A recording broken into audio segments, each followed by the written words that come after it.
أعوذ بالله من الشيطان الرجيم بسم الله الرحمن الرحيم وَلَقَدْ عَلِمْتُمُ الَّذِينَ اعْتَدَوْا مِنْكُمْ فِي السَّبْتِ فَقُلْنَا لَهُمْ كُونُوا قِرَدَةً خَاسِئِينَ فَجَعَلْنَاهَا نَكَالًا لِمَا بَيْنَ يَدَيْهَا وَمَا خَلْفَهَا وَمَوْعِظَةً لِلْمُتَّقِينَ۔ سورۃ البقرہ آیت نمبر 65 اور 66۔ اور البتہ تحقیق تم جانتے ہو، اے بنی اسرائیل تم جانتے ہو ان لوگوں کو جنہوں نے زیادتی کی تم میں سے ہفتے والے دن۔ فَقُلْنَا لَهُمْ پس ہم نے ان سے کہا کونوا ہو جاؤ قردۃً بندر خاسئین ذلیل۔ فجعلناها نکالا پس ہم نے بنایا اس واقعے کو عبرت، لما بین یدیہا ان لوگوں کے لیے جو اس وقت موجود تھے، وما خلفہا اور آنے والے لوگوں کے لیے، وموعظۃ اور نصیحت تھی للمتقین پرہیزگاروں کے لیے، متقیوں کے لیے۔ یہ بھی بنی اسرائیل کی خرابیوں کا ذکر ہے۔ ایک اور خرابی حضرت موسیٰ علیہ السلام کے دور میں نہیں، بعد کے ادوار میں۔ دیکھیں تورات بنی اسرائیل کی مرکزی کتاب ہے اور موسیٰ علیہ السلام مرکزی پیغمبر ہے، وہاں سے ان کی تعلیمات چلتی ہے۔ اس کے بعد جتنے یہودی ہیں ان کے لیے تعلیمات تورات اور موسیٰ علیہ السلام کی۔ تورات میں ان کے لیے حکم یہ تھا کہ ہفتے والا دن یہود کا ہے، اتوار والا دن نصارہ کا، عیسائیوں کا ہے، جمعے کا دن مسلمانوں کے ہاں ہے۔ یہ اللہ تعالیٰ نے محترم رکھے ہیں ہر امت کے لیے۔ اب ان کے لیے حکم یہ تھا کہ ہفتے کا جو دن ہوگا اس میں تم کام کاج نہیں کرو گے، نہ کاروبار کرو گے، کسی بھی قسم کا کام نہیں کرو گے، بلکہ تم عبادت کرو گے۔ ان کے لیے اللہ تعالیٰ کی طرف سے پیغام تھا۔ ایک علاقہ تھا جس کو اس زمانے میں کہتے تھے ایلا، اور آج کل کے جغرافیے میں اس کو کہتے ہیں ایلات۔ یہ بحر قلزم کے کنارے پر واقع تھا، جہاں آج اسرائیل کی بندرگاہ ہے۔ اسرائیل ہے نا، ان کی بندرگاہ ہے۔ یہاں ایک بستی آباد تھی اور ان کا سارا گزر و اوقات مچھلی کا کاروبار تھا، مچھلیاں پکڑنا اور پھر اس پہ کاروبار کرنا، یہ ان کا بڑا کام تھا، اور ان کو اللہ نے بہت ترقی بھی دی تھی اس کام میں۔ اب ایسا ہوا کہ ہفتے والا دن اللہ نے منع کیا تھا کہ اس دن تم شکار نہیں کرو گے۔ اب اللہ تعالیٰ کی طرف سے امتحان، جب اللہ تعالیٰ منع تو وہ امتحان بھی لیتے۔ اب انسان یہ نہیں دیکھتا کہ دیکھیں حکم کیا ہے اور حالات کیا ہے، یہ بڑا عجیب سا، یعنی ایک اللہ کا حکم ہوتا ہے نا، اور ایک حالات۔ جیسے ہمارا انسان چونکہ ماحول اور حالات میں زندگی گزارتا ہے تو وہ بہہ جاتا ہے حالات کے سامنے۔ اب سورہ اعراف میں اللہ نے تفصیل کے ساتھ ذکر کیا وَاسْأَلْهُمْ عَنِ الْقَرْيَةِ الَّتِي كَانَتْ حَاضِرَةَ الْبَحْرِ، اور ان بنی اسرائیل سے پوچھے اس بستی کے متعلق جو سمندر کے کنارے آباد تھی۔ اِذْ يَعْدُونَ فِي السَّبْتِ حِيتَانُهُمْ يَوْمَ سَبْتِهِمْ شُرَّعًا وَيَوْمَ لَا يَسْبِتُونَ لَا تَأْتِيهِمْ كَذَلِكَ نَبْلُوهُمْ بِمَا كَانُوا يَفْسُقُونَ۔ جب ہفتے کا دن ہوتا تھا تو مچھلیاں سطح سمندر پر آ جاتی تھی، اور جب ہفتے کا دن نہیں ہوتا تھا مچھلیاں نظر نہیں آتی تھی۔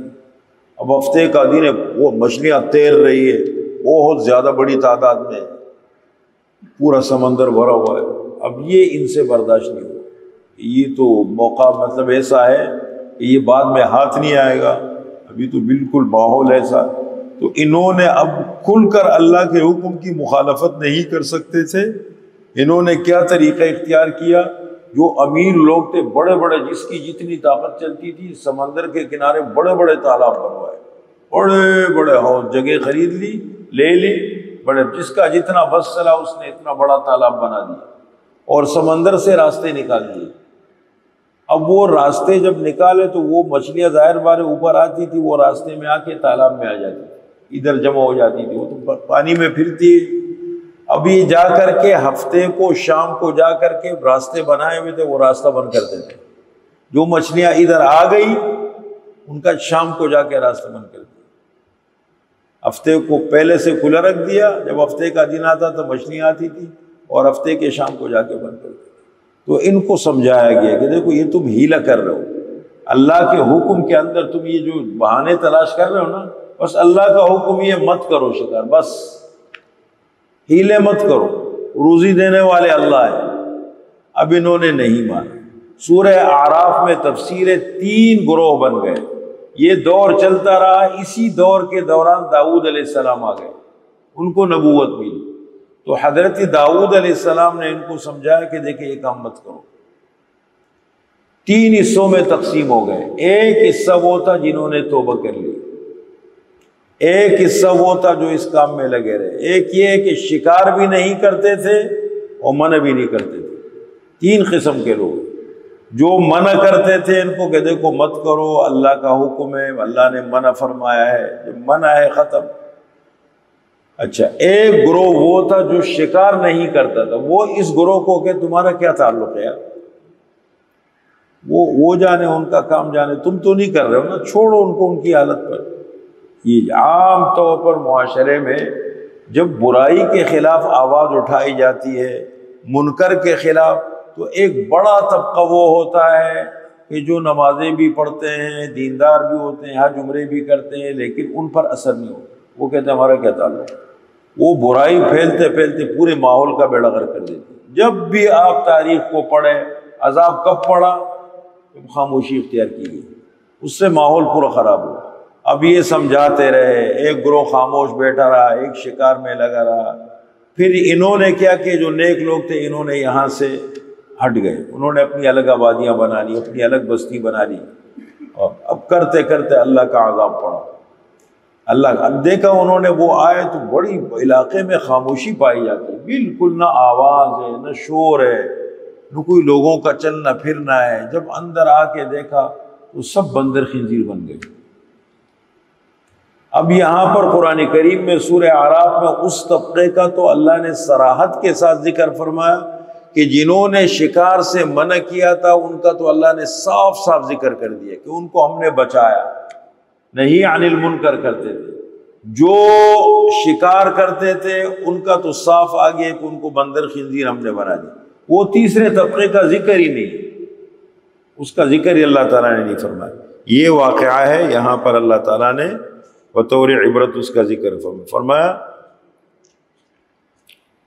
وَلَقَدْ عَلِمْتُمُ الَّذِينَ اعْتَدَوْا مِنْكُمْ فِي السَّبْتِ، اور البتہ تحقیق تم جانتے ہو، تمہیں معلوم ہے ان لوگوں کے بارے میں جنہوں نے زیادتی کی تم میں سے ہفتے والے دن شکار کر کے۔ فَقُلْنَا، پس ہم نے کہا ان کو ہو جاؤ قِرَدَةً بندر خاسئین۔ یہ ایک دم نہیں، یہ کئی سال تک لگے رہے، زمانے تک۔ پھر داؤد علیہ السلام کا دور آیا، پھر اس کے بعد کے ادوار چلتے رہے۔ یہ ایسا نہیں ہے کہ کہہ دیا اور چند دن میں عذاب آ گیا، کئی سال تک یہ سلسلہ چلتا۔ اللہ کا عذاب ایک دم نہیں آتا۔ فرمایا ہم نے کہا کہ ہو جاؤ بندر خاسئین ذلیل، فجعلناها نکالا، پس بنایا ہم نے اس واقعے کو عبرت، لما بین یدیہا، ان لوگوں کے لیے جو سامنے تھے، موجودہ دور کے لوگوں کے لیے، جو اس زمانے میں رہتے تھے، ان تمام لوگوں کے لیے ہم نے اس کو عبرت بنایا۔